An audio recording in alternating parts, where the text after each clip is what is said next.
Don't forget to click that subscribe and bell icon to receive a notification each time I upload a new video.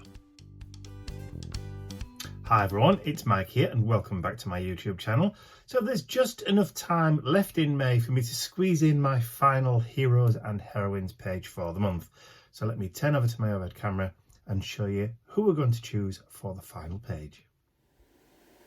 So if you've not seen it before, this is my Heroes and Heroines journal, which I've been completing every month. So we've got the blank page here for our hero for the month of May, because obviously we did Florence Nightingale with my heroine for the month earlier in the month. So we've got the blank page ready to go. So for this one, we're going to do Sir Arthur Conan Doyle. Yes, he's upside down, isn't he? There we go. But I can't decide whether to do him as a young man or as an older gentleman.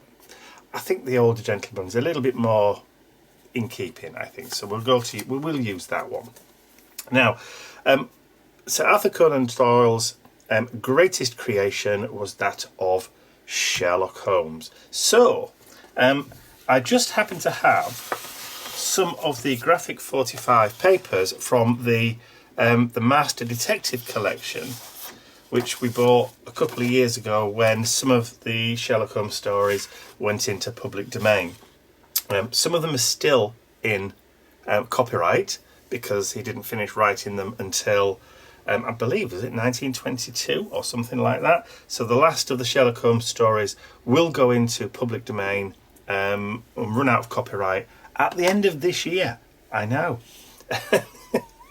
You'd have thought, wouldn't you, that they'd have already gone years ago. But no, some of them are still in copyright until the end of this year. But anyway, some of the earlier ones, like the first one, The Study in Scarlet. Was it Study in Scarlet or The Woman in Scarlet? I can't remember the name of it anyway.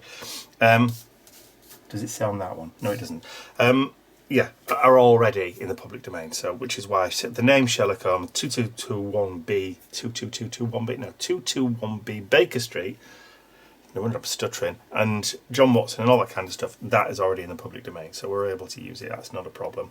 Which is why Graphic 45 released their set a few years ago, 2017. There you go. It says on there. So I've had this for quite some time. So I'm going to use it up. I've already cut one of these kind of plaid. I don't want to use the spider one because it's a bit too Halloween-y, but I'm going to use this plaid one for the main background. But I have grabbed a few bits and pieces from my collection. I've got a letter written by Arthur Conan Doyle regarding some of the stories that he wrote about Sherlock Holmes, all being about crime. There's a copy of the front cover of one of the Strand magazines that really boosted the popularity of the Sherlock Holmes stories. And a few other bits and pieces as well. But I think washi-tapey kind of things and small bits I'm going to use from these papers. So I kind of like this whodunit, if the clue fits, whodunit. And where's the other one that says, on one of them it says the game's afoot. I like that one as well. So I'm going to use those as like the washi tape ones. I might, if there's enough room, just squeeze in one of these little postage stamps as well. I'm not going to use the larger cards, particularly these ones, because I don't really think it's going to warrant it. But what we'll do first of all is just get this stuck down onto the page. I probably will go around and distress all the bits and pieces that I'm going to put down on the page.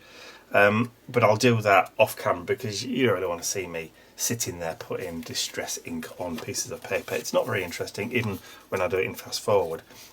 So there we go. And then we'll get on to a little bit of history, a little bit of possibly what you may not know about Arthur Conan Doyle. And if you do, I apologise, but if you don't, then you might find this interesting. Anyway, I'm going to add some distress ink and then I'll be right back.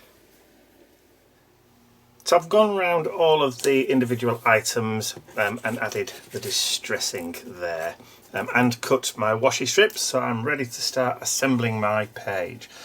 So I'm going to just add some glue to the background, and as we're doing this, we'll kick-start off with our first bit of Arthur Conan Doyle information, or tidbits if you like. So, Arthur Conan Doyle, or Sir Arthur Conan Doyle as he later became, did train as a medical doctor and received a Bachelor of Medicine and Master of Surgery degree in 1881. There we go, so he was a fully trained doctor and surgeon. But he obviously gave that up later on when his Sherlock Holmes stories became more popular. So he gave up being a doctor to concentrate on writing. But he did have a medical practice in the city of Portsmouth, which is where, about 6 years later, in around 1887, he published his first story, which was the first story to feature Sherlock Holmes, that is, A Study in Scarlet. There we go. So that was the first one that was published in 1887 in a Christmas magazine, believe it or not, Beaton's Christmas magazine. So let's just jump back inside. I'm including this piece of handwriting. So Arthur Conan Doyle, there's his signature. It's just a letter regarding a study of one of his books and one of his stories, because he was also interested in criminology, and a lot of his stories, Sherlock Holmes stories, were actually based on or forensic examinations and that kind of stuff. So all the stuff that Sherlock Holmes comes out with, obviously, he was also very interested in as well. In fact, Sherlock Holmes was based on a real person. It was actually one of his teachers. Let me see if I can get straight. I think Dr. Joseph Bell. There we go. One of his professors at medical school. So Sherlock Holmes was actually based on a real person.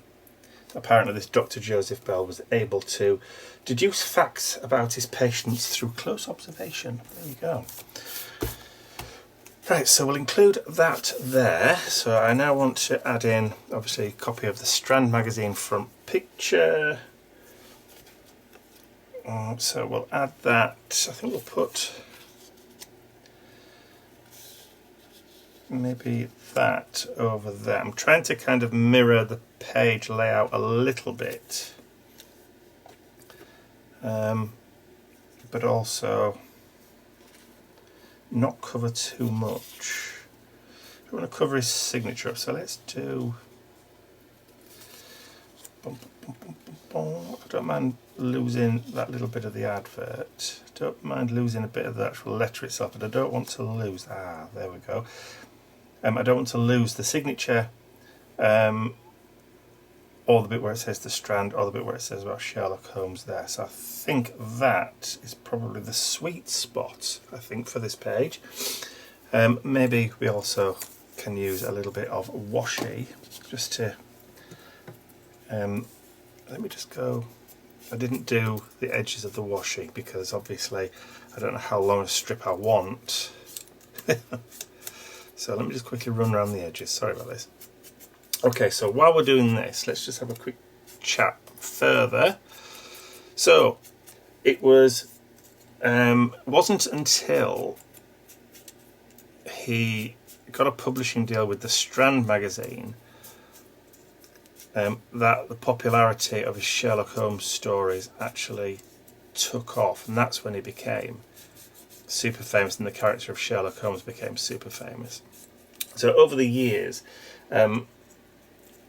he wrote wrote 56 stories featuring Sherlock Holmes and Dr. Watson. Obviously, like most writers, after a certain period of time, and Agatha Christie was the same, they got sick of writing about the character, which is why one of the stories, The Final Solution, I think it was called, he killed him off. He threw him over the Reichenbach Falls with Moriarty, and that was his attempt to put Sherlock Holmes to bed, because he wanted to write about other stuff. But there was such an uproar, such an outcry, that a few years later he brought him back. But he brought him back, the stories were actually based before that period where he came off the the falls at Reichenbach. And then, again, obviously he wrote a few stories and brought him back properly later on. So they were set more contemporary, as in after that point. So let's just overlap that a little bit there, drop that down. So I'm trying to build the composition so it kind of mirrors the one opposite, but also just feels a bit more natural. There we go.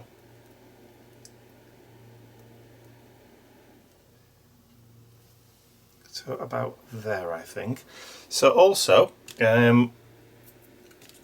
Arthur Conan Doyle became Sir Arthur Conan Doyle. He was knighted for his work during the Boer War in the early 1900s. He did go over to South Africa and set up a field hospital, and obviously was a proponent of why the British should have been there. But you know, we won't go into the politics of that, but I don't believe that we should have been there. But hey ho, because it was only based on greed for gold. But what else can he say? I've just put the glue on the back of that and I shouldn't have done. Right, I'm getting sidetracked here. Right, let's add on Arthur. Right, okay. So yeah, so that's why he was knighted. Because of the work he did during the Boer War. Right, so let's stick that down there, which is where we said we wanted to put it. Right, I'm going to add a little bit of washi. That's what I was thinking that was. So let's just rip that there, add a little bit of distress. So, other fact about Arthur Conan Doyle, or Sir Arthur Conan Doyle, he was a very keen sportsman. Loved skiing in Switzerland. In fact, he was an advocate for skiing as a sport, but also when he lived in Portsmouth, he was also a keen footballer, or soccer player, as our American cousins call it. And actually played for one of the teams in Portsmouth. Not professionally, obviously, but only as an amateur. So let's add another piece down there. Okay. So the other thing about Sir Arthur Conan Doyle was a very spiritual person. Although a scientist, being a doctor, he was also a very spiritual person. And in 1920, he came across some photographs that were taken by a couple of schoolgirls, Elsie Wright and Frances Griffiths, that were taken in the garden playing with fairies. There you go. And these were known as the Cottingley fairies. The village of Cottingley in Yorkshire. There were a series of 2 or 3 photos. And Arthur Conan Doyle was convinced that these were real. And why wouldn't you? He was a spiritualist anyway, met Houdini in the 1920s, who was obviously very much into spiritualism, although Houdini was a bit more of a skeptic, but he was interested in that kind of thing. But Arthur Conan Doyle was absolutely convinced that these photos were real. And you know, fair play to him. It wasn't until the 1980s when the family of the girls finally admitted that they were actually fake. Big shocker, I know. So we're going to also add that onto the page there, because that was a big, became firm friends with the family at the time. Bless him. It wasn't till, obviously he died in 1930, so for his entire life, or the rest of his life, he, you know, would have thought that they were real. And who doesn't want to live in hope, okay, that these things are real? Okay, so I'm going to add a little postage stamp down here.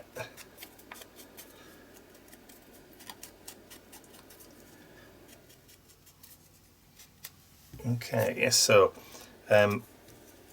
Doyle met Harry Houdini in the 1920s when Houdini was over here in the UK, obviously working.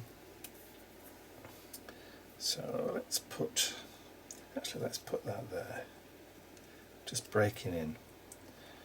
But I want to keep the Sherlock Holmes thing there, look. That's fine. But they did fall out over a seance. And then we'll put that.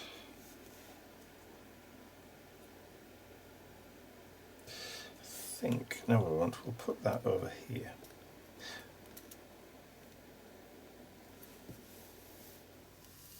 There we go. So yes, so not only was he a doctor, but he was also a spiritualist. He also was an avid sportsman, and like I said, went over to South Africa to set up a field hospital for the Boer War. So again, see, Crimean War, field hospitals. Boer War, field hospital. Bit of a weird one. That wasn't kind of like the intention for it though. Let's just add another little bit of washi. Just a small bit, just to add a bit of balance on the edge of that Cottingley Fairy photo. There's a lot of black space in this one, but that's okay.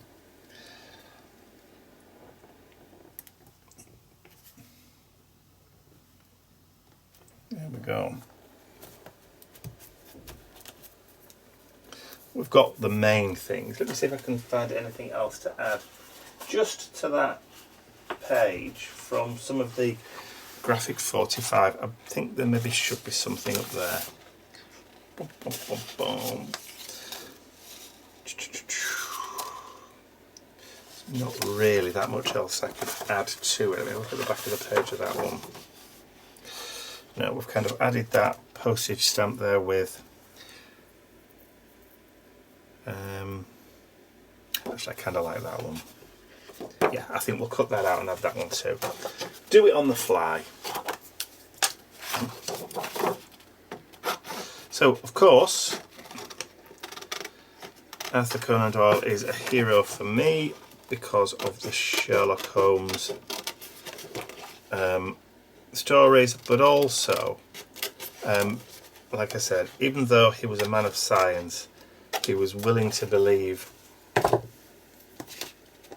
and his mind was open enough and not closed like some scientists to believe that there, you know, could be something else out there.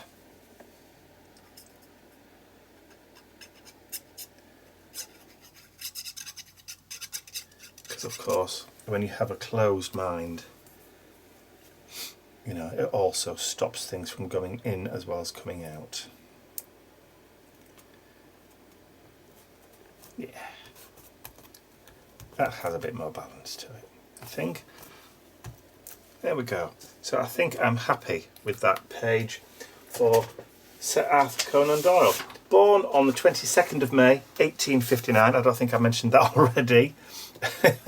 So yeah, 22nd of May 1859, and died on the 7th of July 1930. So there you go. So quick amendment to the page. I've removed the stamp from there and moved it over there because obviously I didn't want to cover up his signature. Duh. So I hope you've enjoyed watching this art journal page from together. If you have, please remember to give the video a thumbs up, share it with your friends, and if you haven't subscribed to my YouTube channel already, you can do so by clicking the button at the end of the video. I don't think there's going to be any more amendments. Possibly. That's all from me for now. I'll see you all again very soon. Bye for now.